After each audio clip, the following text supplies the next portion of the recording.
I wanted to talk today in great detail about an important issue, and especially one that's very important to people here in Phoenix, in the Phoenix area, in the Valley. And that's the issue of real estate entrepreneurship and real estate investing. I feel like out of all of the things people could talk about, it's one of the more interesting things because it's one that people act like they know a lot about, but they really don't, or they're just trying to act like that because they want to get money off of you. I searched real estate investing on Google this morning preparing for the show. I think there was something like 300 million hits that popped up. And I looked at the first couple, and they were all these really, cutesy websites, if you just spend $200 on this program, you'll be able to, make $1 million off of real estate. And honestly, it seems dubious at best. But, there's lots of people that are successful at real estate. There's lots of people that are great real estate entrepreneurs and can do a good job and have made millions of dollars. So the thing we really need to focus on is how do we separate the bull from the things that entrepreneurs and motivated people can use to actually make a lot of money doing that.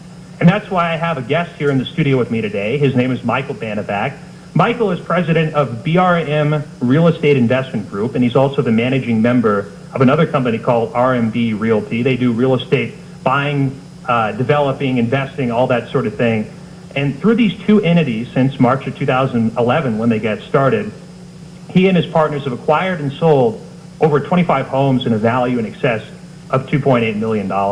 Mike has a lot of experience in this area, so we have him here to kind of cut through some of the red tape and kind of figure out what's going on with real estate and how we can be successful real estate entrepreneurs, if that's even a good goal in the first place. Michael, thanks for being on the show today. RC, it's a pleasure. Thanks for having me. Of course. Michael, if you could, just kind of tell us a little bit in detail about the Arizona, Phoenix area real estate market. Actually, I think to understand the real estate market, you really have to go back into the past. Arizona in particular is a real estate infrastructure state. What I mean by that is a lot of the wealth accumulated in this state has been because of real estate investment. If you look past into the decade, you look back into, even back to 2002 up to 2005, there was a huge boom in real estate investment and wealth in this state in particular. And the great thing about that was we became a national and international presence on many levels. I was in New York, great anecdote to this. I was in New York 5 years ago, and I was in this taxi cab, and the taxi cab driver asked me, like he does probably to everyone, where are you from? I said, Phoenix, Arizona. Now at the time, Steve Nash and the Suns were off to the races. He won 2 MVPs back-to-back. So we as a state and as a city, we're on a national and international level. He talked about real estate, and once he said that, before I even told him what I did and what I wanted to do, I'm like, we're in trouble. Because if a taxi cab driver is talking to me about his cousin, his brother, his aunt, his uncle, his Aunt Jemima, and all these different people coming in and investing in Arizona real estate, it's a bubble. And sure enough, in 2008, it hit more so than we would ever expected before. With the economic collapse and with what was going on in the global scale, Arizona in particular, along with Florida, Nevada, to name a few, had a huge recession in prices. We saw in 2008, 2009, 2010 a probably 65% decline in real estate value, which totally destroyed so many people's net worth. And an interesting statistic that I was reading before I came, and I totally agree with, a lot of the millionaires in Arizona in particular were millionaires because they had equity in their homes. And once that was destroyed, it was ground zero. It was ground zero again to start up and rebuild. And now looking forward, again, Arizona is a hub for investment again, but now it's in residential, commercial, industrial, distressed properties where big hedge funds are coming in and private investors and buying up homes similar to what I'm doing now. So the big money, like you said, is really in going for foreclosures or short sales and getting in there and making the fixes and being able to sell them at a profit. Well, that's for residential, yeah. It really depends on what realm you're in. In residential in particular, there's a few different ways people go about making money now.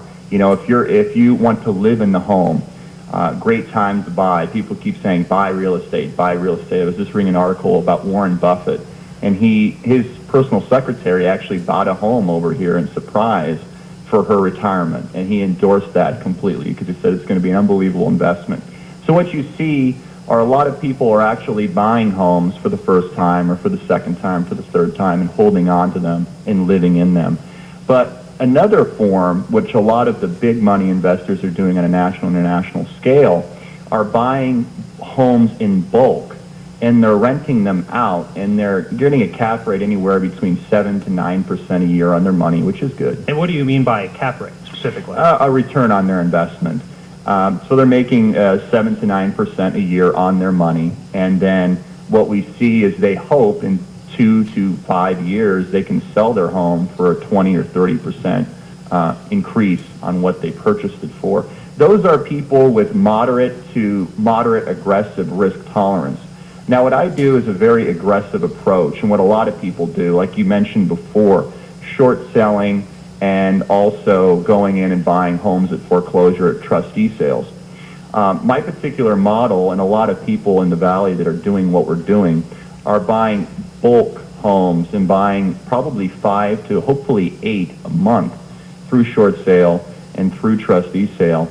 And again, like you said, we go in, we have a contracting crew that goes in, redoes the homes, and puts them on, and hopefully are able to sell them within a 90 to 120 day period.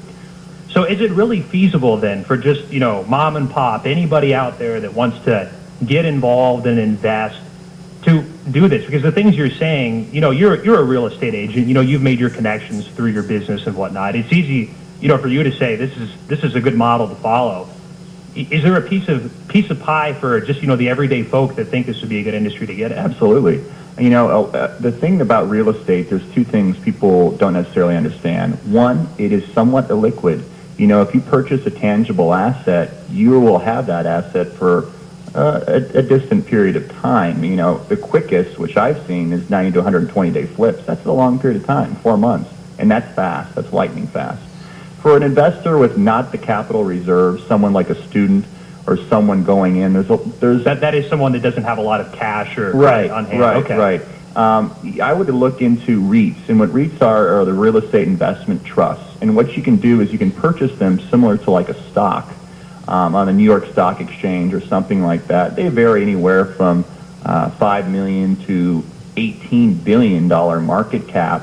And the good thing about Reits is you can invest in them like a share, like a $16 a share type thing, no matter what your risk tolerance and how much cash you have on hand. And they will pay you dividends for holding that stock up to, I've seen, 20% a year, which is a great investment for someone who's just starting off in real estate.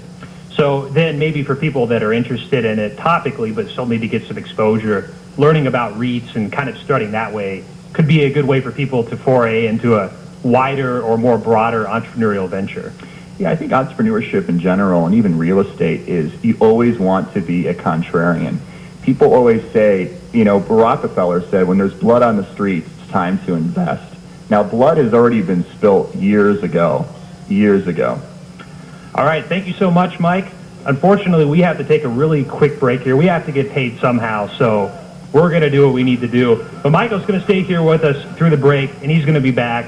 We're going to delve into this topic a little bit more, in a little bit more detail, and ask some questions. Thanks a lot. Be back soon. Hey there, everybody. Welcome back to the show. Start off with R.C. Thornton.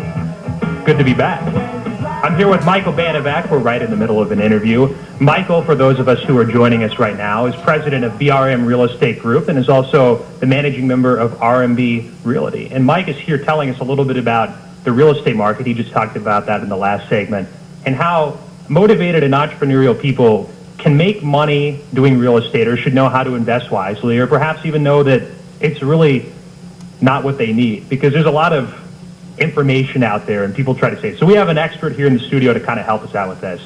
Mike, thanks again for being here. Thanks, R.C. Glad to be here. Now, Mike, the point you mentioned right before we went to break was that as a real estate investor, it's important to be a contrarian, to kind of go against the wind, kind of doing things your own way, kind of being like that kid in high school or middle school that everyone picked on because they kind of had their own goofy thing going on, but you're basically arguing that goofy kid's going to be the millionaire who's going to make it all work. So why don't you tell us a little bit more about that? I don't know about being goofy that will get you the millions, but it's I was a goofy kid in high school, so. But it's definitely, you have to be a contrarian in any kind of investment situation. When it comes to real estate, though, in particular, it's definitely a cyclical industry. I'm very young, obviously, but I've lived through 2 downturns, and it seems like every 7 to 11 years there's some kind of recession in the market. And what I mean by being a contrarian is when people are wanting to get away from investing in real estate is the exact time when you want to start investing. When people are saying, oh, buy a house, buy a condo, buy something because it will go up in value, that's the time when you want to take your cash off the table, rent, and wait for another downturn. So a question I have, Mike, is how does that happen in the long run? Because, obviously the reason a lot of people buy real estate is because people are buying real estate. But the reason that it becomes a problem is because everyone's buying real estate. So you have this kind of paradoxical thing going on. How do you think people get stuck in this situation where, they're going against what they really should be doing? They're really not being the contrary, and everyone buys and then it crashes. I mean, what causes that irrational exuberance in the market? Well, a lot of people have the false notion that real estate will always go up in value. Over the past, that has always been the case for most of our lives and most of the lives of our parents and the baby boomer generation and what have you. That has obviously changed, and people are having a different mentality about that. But now you look at our generation, a youth generation, a generation that's going out and rebuilding. It's a fantastic opportune time because what you're seeing now are great values in the market, a very low inventory market, which is good because that means prices are going up, and you still have access to relatively inexpensive money, which is great because anyone starting off with a decent income and with the ability to pay a mortgage has a great opportunity to buy, hopefully, a single-family, one-story home with a pool. Those are the most desirable. And you say the inventory is going lower. Just to make sure everyone understands, the inventory being the number of houses, let's say in Phoenix, that are for sale at any given time. Correct. And obviously, the fewer homes that are for sale and the more people that want to buy them, those two concepts work together to ultimately raise the price of a house. Now, Mike, when we started the show, one of the things I mentioned was that real estate gets a lot of flack. I mean, I said, I searched on Google. I saw these get rich quick books, talking of, you pay $300 for the ebook and the course, and you think you're going to work like 2 hours a week and you're going to make $50,000, $60,000. Now, Mike, I know you well, and I know that's not the way your day goes. I mean, you're working hard, you're doing well at what you do, but it's through your effort and through your intellect and your ambition.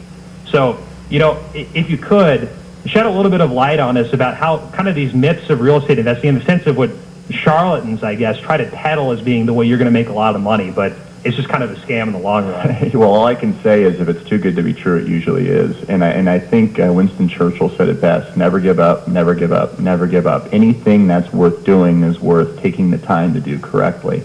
And I'll tell you, any industry you go into, especially real estate, really what you are is you are a glorified salesman. You are selling a home, a lifestyle, something that people want to buy, and you create value doing it, either owning your own product or representing someone, a seller or a buyer in a transaction.